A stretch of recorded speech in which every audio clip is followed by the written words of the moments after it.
जैसा कि पिछले वीडियो में मैंने आपसे वादा किया था कि मैं अगली वीडियो श्री कृष्ण की मृत्यु के पीछे के श्राप के बारे में बताऊंगा। आज मैं उन्हीं श्रापों के बारे में बात करूंगा। श्री कृष्ण भले ही श्री हरि के अवतार थे, लेकिन उन्होंने जन्म लिया था। नीति के अनुसार उनकी मृत्यु भी निश्चित थी, क्योंकि श्री कृष्ण ने स्वयं गीता में लिखा था, जातस्य ही ध्रुवो मृत्यु ध्रुवम जन्म मृत्युस्य छ। अर्थात जो जन्म लेता है उसकी मृत्यु निश्चित है, और जो मर चुका है उसका जन्म निश्चित है। जन्म और मरण सापेक्ष है। श्री कृष्ण के अनुसार न कोई आदि है न कोई अनंत। फिर श्री कृष्ण अपनी नीति से कैसे बच सकते थे? उनकी मृत्यु निश्चित थी, लेकिन श्री कृष्ण को मिले श्रापों ने उन्हें ही नहीं, उनके पूरे यादव वंश को खा गए थे। नमस्कार, मैं जसवंत लखारा। आज मैं आपको उन श्रापों से परिचित करवाऊंगा जिन्होंने हमारे मधुसूदन वासुदेव श्री कृष्ण का हमसे हरण कर लिया। यह बात उस कालखंड की है जब महाभारत युद्ध समाप्त हो चुका था। कौरवों की मृत्यु के पश्चात पांडवों ने विजय प्राप्त की थी। हर युद्ध की पाती कुरुक्षेत्र लाशों से भर चुका था।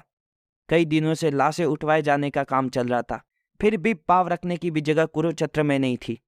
चारों तरफ चिंगारियां अपनी मस्ती में मस्त थी, टूटे रथों को जलाने में व्यस्त थी। माता गांधारी अपने पुत्रों की चिता के तप से अभी उभरी नहीं थी। माता गांधारी ने अपने 100 पुत्रों को एक ही रण में मरते हुए महसूस किया था। हाँ, वही अभागी माता गांधारी जिसके नेत्र होते हुए भी आजीवन आंखों पर पट्टी लगाई हुई थी। वही अभागी महारानी जो महाभारत युद्ध से पूर्व हस्तिनापुर की महारानी हुआ करती थी। और वही अभागी माँ जिसके 100 पुत्र चिता पर लेटे हुए थे, पर अंत समय में भी एक का भी चेहरा न देख पाई। गांधारी पुत्रों की मृत्यु के विलाप में रोने के अलावा कुछ कर भी नहीं सकती थी, क्योंकि एक तरफ कौरव कोख में जन्मे थे तो दूसरी तरफ पांडव कोख में खेले थे।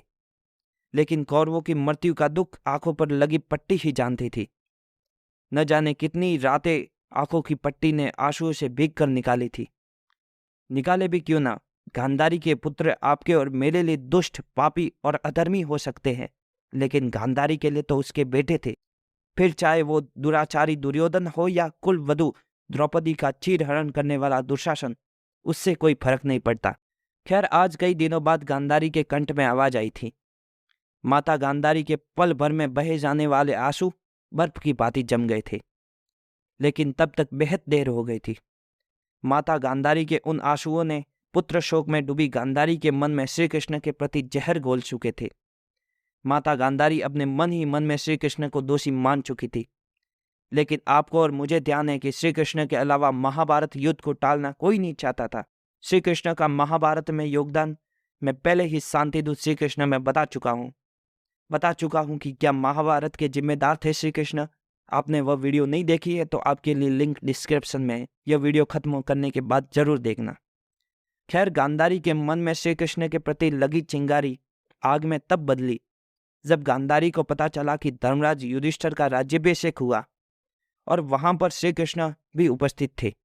श्री कृष्ण की उपस्थिति माता गांधारी के मन में तीर की भांति चुभ गई। माता गांधारी के मन का दोष फूटकर क्रोध में बदल गया। माता गांधारी को अचानक लगा कि उसे श्री कृष्ण से कुछ कहना है।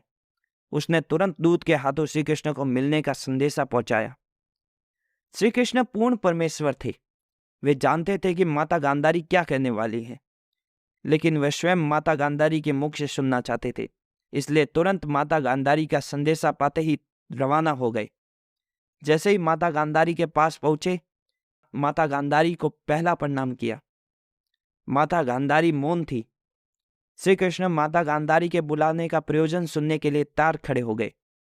माता गांधारी ने अपना मौन व्रत तोड़ते हुए सांस में सांस जोड़कर धीमी आवाज में बोली, मैंने 100 पुत्रों को जन्म दिया था केशव, लेकिन जब मेरी मृत्यु होगी तब मेरी चिता को अग्नि देने वाला एक भी न होगा।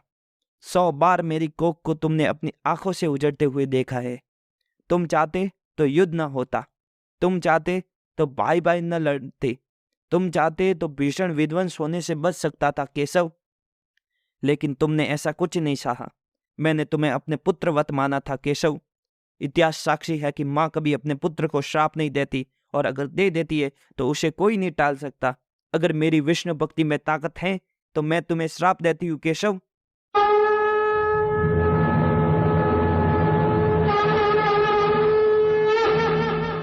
मैं पूर्व हस्तिनापुर महाराज धृतराष्ट्र की पत्नी, पूर्व हस्तिनापुर महारानी गांधार नरेश सुबल की पुत्री, वीर पुत्र दुर्योधन की माँ तुम्हें श्राप देती हूँ। जिस प्रकार तुमने भाई भाई को लड़ाकर मेरे वंश का नाश किया है, उसी प्रकार तुम्हारे यादव वंश का भी आपस में लड़कर नाश होगा। जिस प्रकार मेरी नगरी शोक के समुद्र में डूबी हुई है, उसी प्रकार तुम्हारी नगरी भी समुद्र में ढह जाएगी और तुम स्वयं अकाल मृत्यु को प्राप्त होंगे। केशव,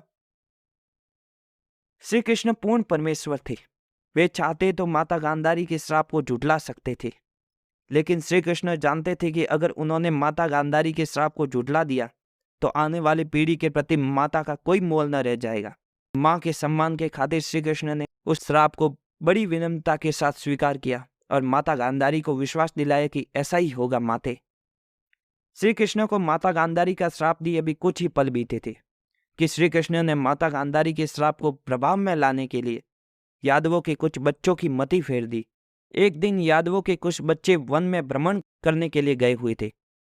भ्रमण के दरमियान उन्हें वृक्ष के नीचे तपस्या कर रहे एक ऋषि को देखा। कुछ बच्चों को तपस्या कर रहे दुर्वासा ऋषि के साथ शरारत करने की सूझी। दुर्वासा ऋषि अत्यंत ध्यान मुद्रा में मग्न होकर तप कर रहे थे। उन बच्चों ने दुर्वासा ऋषि का ध्यान तोड़ने का प्रयत्न किया। जैसे ही दुर्वासा ऋषि का ध्यान टूटा, उन बच्चों ने अहंकार में आकर उनका अपमान कर लिया। दुर्वासा ऋषि ने अपना अपमान व तपस्या तोड़ने पर बेहद क्रोधित हुए और उन बच्चों को श्राप दे दिया कि जिस वंश के अहंकार के कारण तुमने मेरा अपमान किया है, मेरी तपस्या में विघ्न उत्पन्न किया है, उस वंश का नाश होगा और उस वंश के नाश के कारण तुम होंगे। उस घटना के कुछ 35 वर्ष बाद माता गांधारी व दुर्वासा ऋषि के श्राप के प्रभाव से यदुवंशी पर्व प्रवास क्षेत्र में पर्व को मनाने के लिए सभी यादव एकत्रित हुए थे। पर्व के हर्ष में अति नशीली मदिरा सबने पी ली और मतवाले होकर एक दूसरे से झगड़ा करने लगे। झगड़ा देखते ही देखते इतना बढ़ गया कि एक दूसरे को मारने लगे। इस प्रकार श्री कृष्ण के अलावा यादव वंश में कोई भी जीवित नहीं रहा। कुछ समय बाद द्वारका नगरी में भी असामान्य घटनाएं घटने लगी। अचानक आंधी आ जाना तो कभी पल भर में तूफान आ जाना। पूरी नगरी में इतने सूए हो गए थे कि सोते हुए मनुष्य के बाल व शरीर के अंग उतरने लग जाते थे। नेवले की गर्भ से सांप का जन्म, हिरण की गर्भ से चूहे का जन्म जैसी अशुभ पर अशुभ घटनाएं घटने लगी थी। श्री कृष्ण समझ चुके थे द्वारका नगरी का अंतिम समय है। तब श्री कृष्ण ने अर्जुन को बुलाकर समस्त द्वारका नगरी की प्रजा को इंद्रप्रस्थ शिफ्ट करवा दिया। श्री कृष्ण सावधान गमन के लिए एक दिन सोमनाथ के वृक्ष के नीचे ध्यान अवस्था में बैठे थे।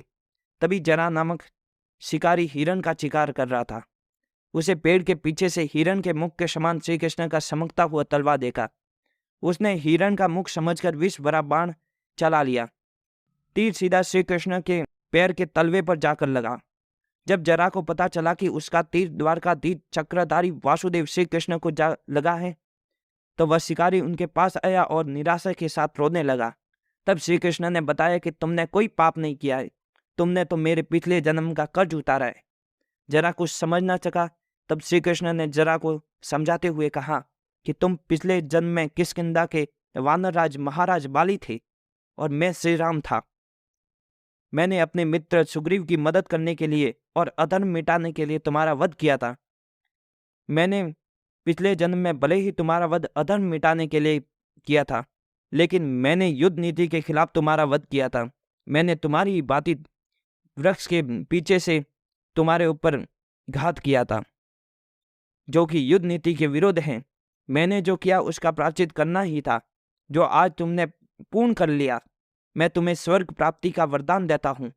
इतना कहकर श्री हरि के 8वें अवतार द्वारकाधीश चक्रधारी मधुसूदन वासुदेव श्री कृष्ण पृथ्वी छोड़कर सावधान गमन कर गए और उधर श्री कृष्ण के पृथ्वी छोड़ते ही द्वारका नगरी समुद्र में ढह गई। आपने मुझे बड़ी धैर्यता के साथ सुना, इसलिए आपका आभार। अगली कड़ी सबसे पहले देखने के लिए सब्सक्राइब करें, लाइक के साथ घंटी भी बजा दीजिए ताकि सबसे पहले आप एक और रोचक पौराणिक कथा सुन सके। एक बार पुनः आपका आभार।